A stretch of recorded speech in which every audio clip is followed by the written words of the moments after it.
Hey, what's up guys, my name is Cherno and welcome to episode 107 of Game Programming. So today we're going to talk about fonts and text rendering onto the screen because we've just made our debug class last time.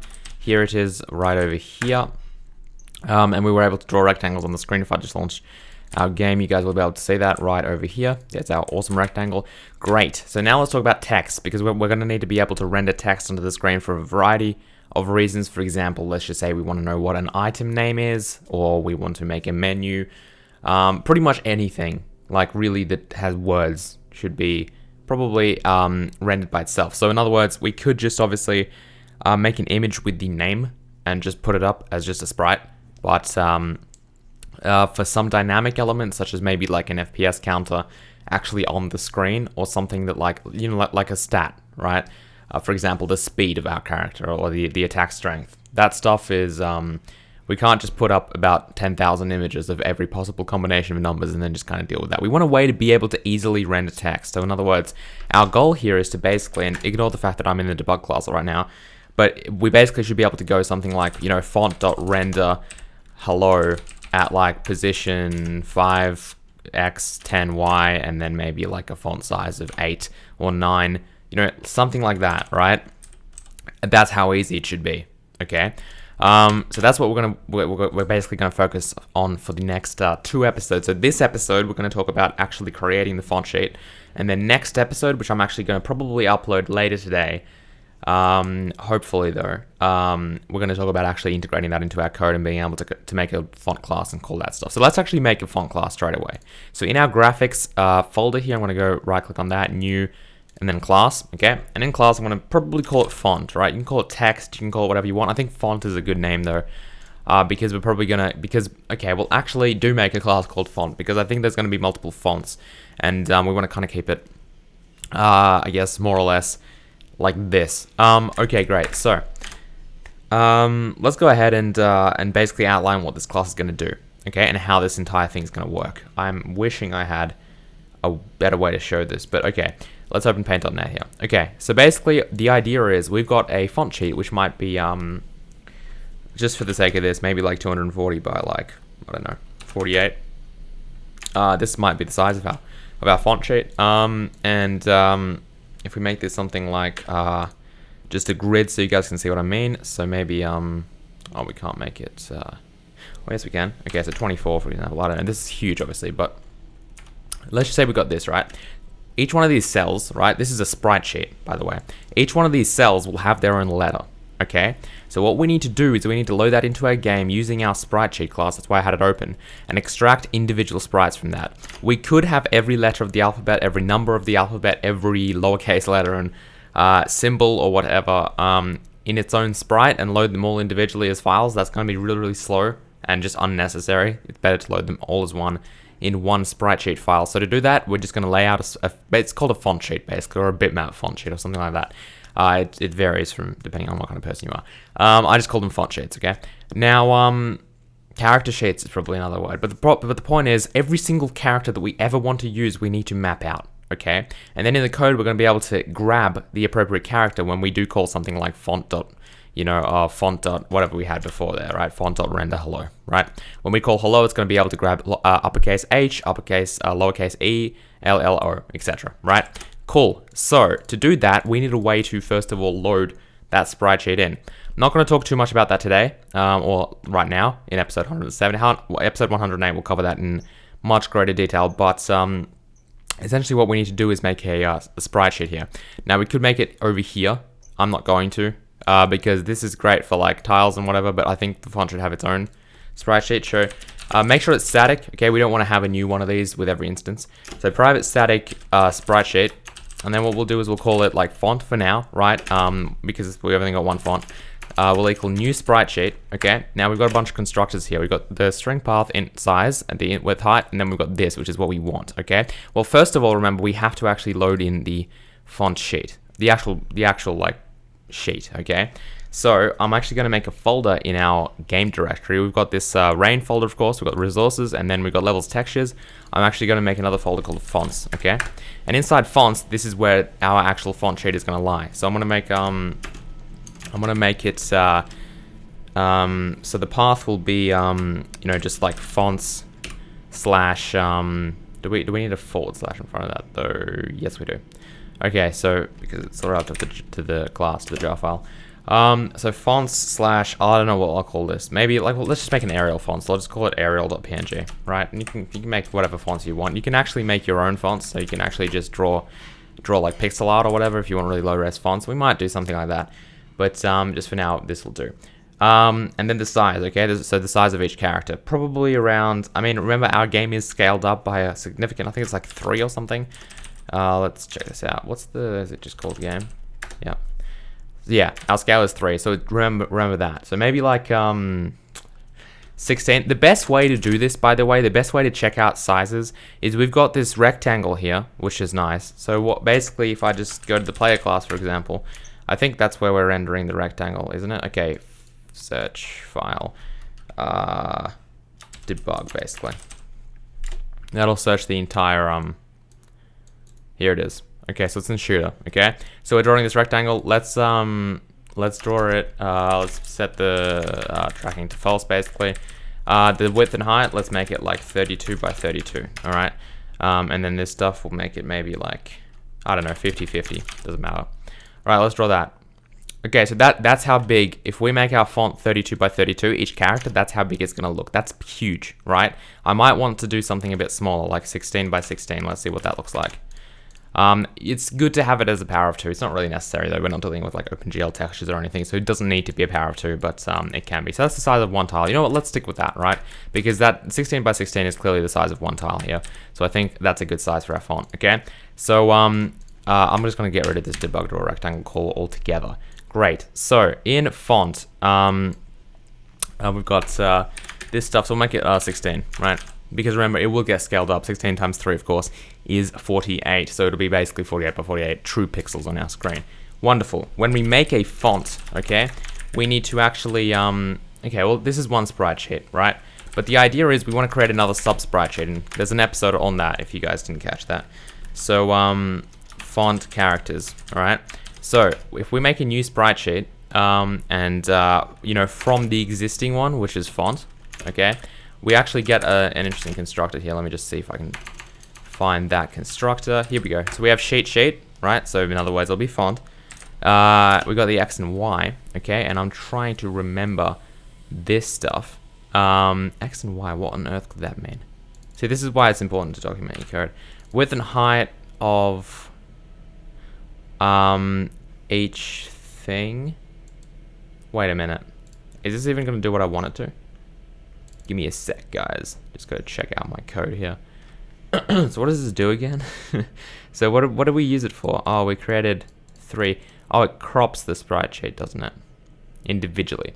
Alright, that's not gonna cut it because we need to actually extract sprites. We haven't done that, haven't we? Okay, we're gonna do that next episode, okay? Because as I said, all the rendering and extraction stuff will happen next episode. So what we need to do, and I'm actually gonna put a to do, is extract sheet cells into individual sprites. All right, really important. And then we can probably clear this from memory, or at least hope that Java Garbage Collector does that itself. Okay, so public font. You know, we'll take in. Doesn't matter what we'll take in right now. Okay, we'll put in like the backend functionality first, next episode, and then we'll talk about this stuff. So this is has it really been 9 minutes? Are you kidding me right now? Maybe that's wrong. No, it has been. Oh my goodness. Okay, so I'm gonna get on with this. I'm gonna use Photoshop for this. Okay. So first thing I'm gonna do, and I say that just as I pull up Paint.net, but I'll tell you why in a minute. So let's make a new canvas size. So we decided 16, right? I'm gonna bring up a calculator here. So 16, right? We have how many letters in the alphabet? Okay, we've got 26. So 13 would give us half of that. We don't want to make the font sheet too long, otherwise it'd be hard to read. By humans, not by technology. But let's just say, so we 16 times maybe a width of 13 actual characters, right? So that gives us 208, okay? So we'll put the canvas size to be 208 wide. Now, the height, on the other hand, how many of them do we want? So we want letters A through Z capital, lowercase, so that's already 4, right? That's already 4, and it'll be times 16 eventually. But 4, then we also want numbers and symbols. So like symbols like the full stop, comma, exclamation mark, question mark, that stuff. And numbers, of course, 0 through 9. So I'm going to probably call it another 2 rows for that, because I don't think one will be enough. It could be. I'm just thinking. Yeah, no, I don't think it will be. Okay, so we'll call it 6, right? So 6 times 16, 96. Okay. Okay, so the reason I'm using, whoops. I'm just going to clear this entire thing. The reason I'm using paint.net for this is because I like paint.net in the grid thing it has. So it's 16 size here. Hit OK. And then it actually makes a nice grid for us. Really easy to do, harder to do in Photoshop, all right? So I'm going to save this into our, let's see. Oh, what's this? Oh, this is my other, this is the Cherno engine stuff, isn't it? This is. If you guys haven't been watching the Cherno engine live streams, by the way, you guys are missing out. There's a video on my channel about that. Go watch that. And also check out the actual live stream at twitch.tv/the Cherno. Now, what am I doing? What am I doing right now? I'm going to the wrong workspace over and over again. Game programming. Okay, here we go. So, rain. We've got the resources file here. We've got fonts. So I'm going to save it as arial.png because Arial is kind of what we called it. Okay, so why am I not just putting out the font here? This is an opportunity for you guys to make your own fonts, by the way. What you can do is, one thing I'm probably going to do quickly actually is redo this grid with different colors. So there's going to be a pink kind of magenta color for, well, the full pink color will be transparent, right? So that's one.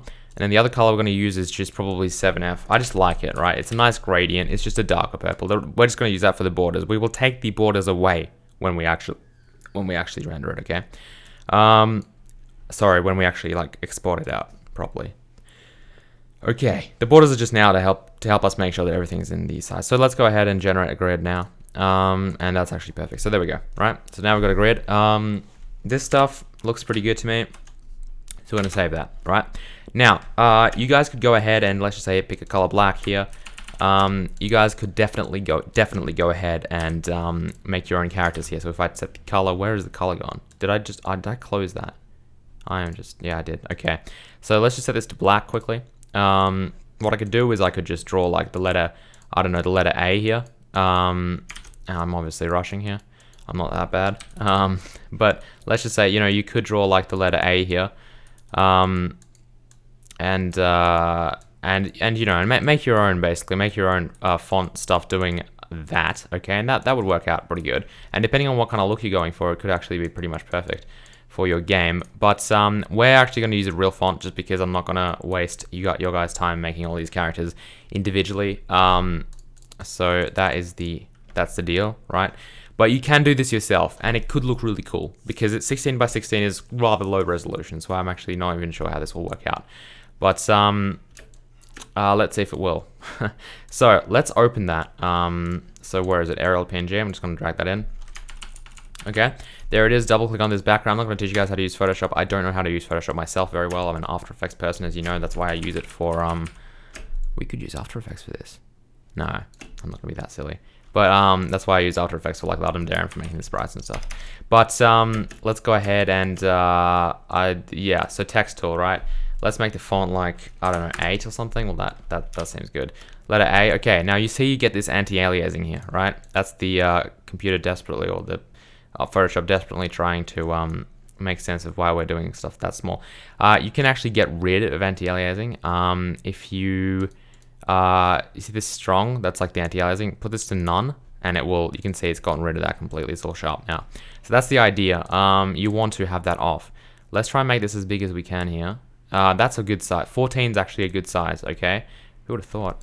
Okay, so remember, these borders are going to go away. These borders are not part of this crap, okay? In fact, we're probably going to take all of this away, all of this away, and then just put in the pink background. So this stuff, these borders do not matter. You can put stuff like that. That's fine. Now you cannot put stuff like that because that would be entering the next tile, okay? So one tile, okay, or one sprite goes from here, from 0, 0 down to here. Okay, I know it's a bit hard to see, but there we go. So it includes the top and the left border. All right, great. This stuff is going to take a while, but because I like doing this stuff in front of you guys, I'm going to do it in front of you. So all I'm doing here is I'm hitting Control J. I'm selecting the layers, hitting Control J, and then if I hold Shift and drag like any other normal program, I think it will it'll just drag it along one axis. Okay. So we're just gonna do this a ton until we get enough characters here. So you can see that they're looking pretty decent. I mean, you know, when you're making a game that is that low res, it's just gonna look low res, right? But that's alright because that's kind of in compliance with the I don't know, the theme or the feeling of the game. So I'm gonna grab all this, Control J, and then just drag it down over here. All right, so now we have the process of changing these A's into actually what we want. So to do that, I'm just gonna go ahead and zoom in there. So A, copy, okay. Grab that, change that to a B, change that to a. Okay, I gotta learn how to do this quickly. Yep, so C. I'm actually going to align them later, right? So I'm not going to align all of them now.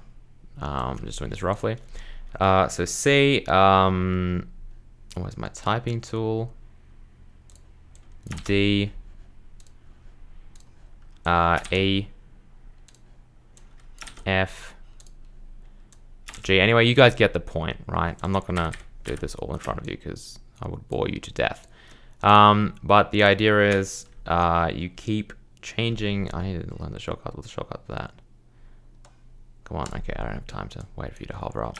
Okay, H, I, L, M. All right, here we have a bit of a problem where we don't know where to align it to, the left or the right side. I'd recommend you guys align it to the left side. Okay, so keep it on the left side. Keep it as much to the left as possible if you have to choose. Like this eye, for example, I don't know what it's doing, but let's align that a bit better. So in other words, yeah, keep it more towards, because remember that purple border is actually part of the sprite. So yes. Okay, that looks pretty good though. Let's move down. All right, so now we've got all the letters. The W is way too big, so let's talk about that for a minute. You can see it's way too big. We could make the font smaller, or we could just, like, it's very wide. So what I'm going to do is actually, if I right click on that, I know you guys won't see most of this, but if there's like a rasterize type thing, you can see it here. If I rasterize that, it basically just converts it into pixels. Control T on that, baby, and then just shrink it like that, okay? And that looks pretty good. All right, and then it'll do a bunch of bloody anti-aliasing. So disable that somehow, and you should be sweet to go. So how do I disable that? How about no interpolation, bro? Can I stop it from...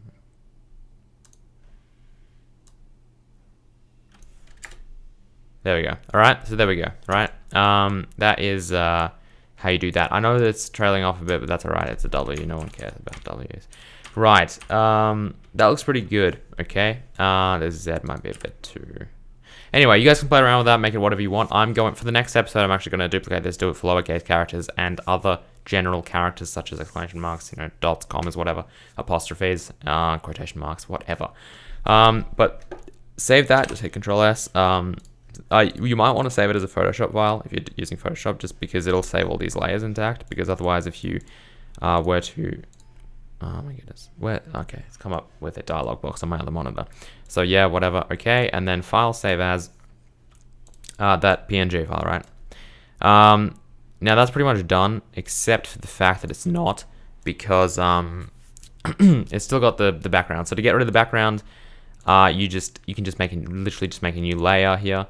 Hit OK, drag it all the way down to the very bottom. You might want to group these numbers. I might do that right now, actually, after I drag all this stuff.